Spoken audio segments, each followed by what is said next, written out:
Hi everybody, this is Demon Sword. Welcome to the third video of cheap versus real katanas.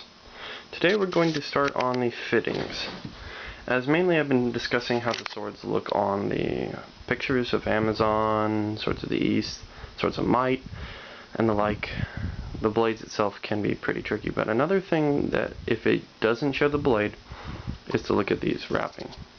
Now, this is a correctly wrapped sword, as is this, but what's the difference?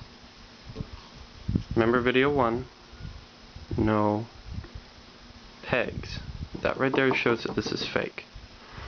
This is never going to be used for sword practice, or should not be. It can be a danger. Silvery metal pieces, those usually will insinuate zinc, or it's a resin cast alloy, which means the second it's hit by something, it's going to shatter or damage or easily break, or it's made of pot metal. Now, we discussed, I showed you the one which had really bad fittings. This one actually has good fittings on it for a decorative sword. This was actually a gift to me.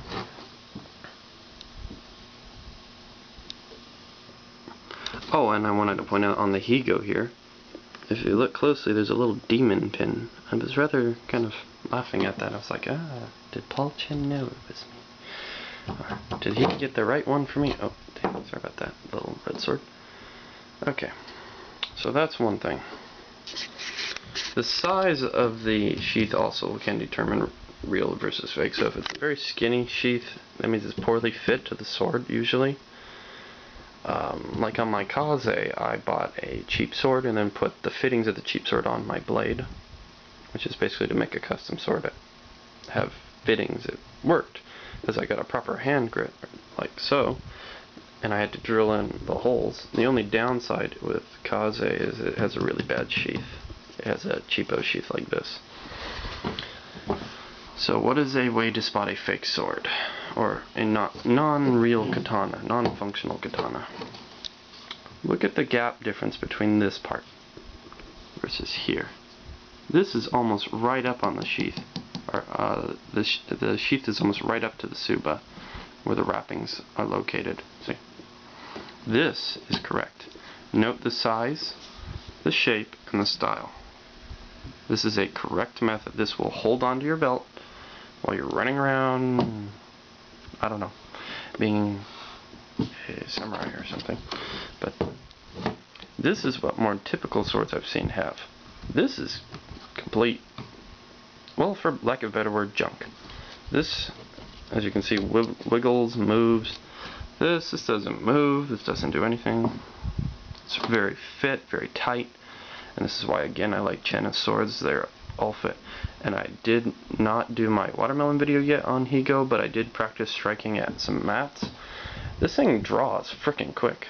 Look, see this? If you see this in my videos, this is actually the handle to my camera. Sorry about that. Just pointing that out. Now, I like the pretty paint job on this. It's called the Blood Splatter Katana. Uncle got it for me as a joke, actually. Let's talk about the fittings. Please note the gaps and the poor quality shape, or if I don't cut myself. Good, be good, Higo, don't cut your master. Look at the shape. It has a more triangular shape coming back, where this has a more square shape. So if you see square shape, that's a indication, I would say, of a fake katana. I have seen some real katanas have it, but it's not very often, as it doesn't help with the fitting into here, because you see it has a triangular shape.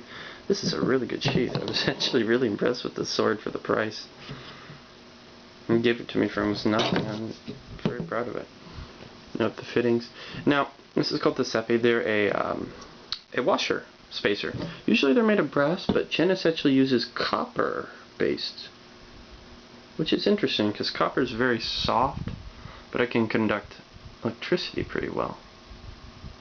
So I wonder if this is another demon sword. I haven't yet tested it, so now I've got these. Just letting you have more look on the Higo versus this. So the katana being shown here is the Higo katana, the last Higo from my other video. Now, if you have one of these, see, this is not properly done either. Please note, this moves. It should not move. This means that this is just super glued. If you look here, this is a proper knot system. Proper metal. They usually use a brass peg here by heating it up, hammer it in, and then they let it cool and shrink down. That way it's a perfect fit to whatever it's punched into. Real rare shark skin. I wasn't really paying attention. Bamboo peg. Yes, these are bamboo. I've been calling them wood, but that's just so people understand. The correct thing is a bamboo peg and a brass peg. This is a full katana, meaning it has 2 pegs all the way through, so that means the metal from the sword is all the way here and cuts off about here. I have not yet disassembled it. Didn't really need to. It came perfectly functional. That's pretty good too. And I was also incorrect on this. Dr. Nepal Chin, this is not brass. He actually states it's steel with a bronze brass patina on it. It's rather intriguing. Another thing that is more common are these square guards. That's just being cheap. This is Masa, if I remember. Musashi. This is a Musashi double ring style. This is a very typical Tsuba, except for the color, which is that brass patina, which just, in my opinion, just makes it stand out pretty nice. Another thing is if the swords are painted or have really weird, goofy things, usually they're not worth it. Somebody was also stating using cold steel katanas. I don't really recommend them. They're just good for bashing stuff. They're not really good for actual sword practice, truth be told. At least in my opinion. The ones I handled, I mean, I could cut through metal with it, or stab through a car hood. Yeah. You can do that with a lot of other katanas too. So the price rise, in my opinion, they're over budget. They're way beyond what I would pay for a sword of that quality. This Higo, for instance, is probably a better sword. Its flex strength is higher. It's also a laminated sword. And that'll be episode 4, is lamination. Demon Sword out, guys. Questions, comments, below. Or check me out on Facebook. It will be in the comments, or the link description below. If you ever need help with a sword, just ask.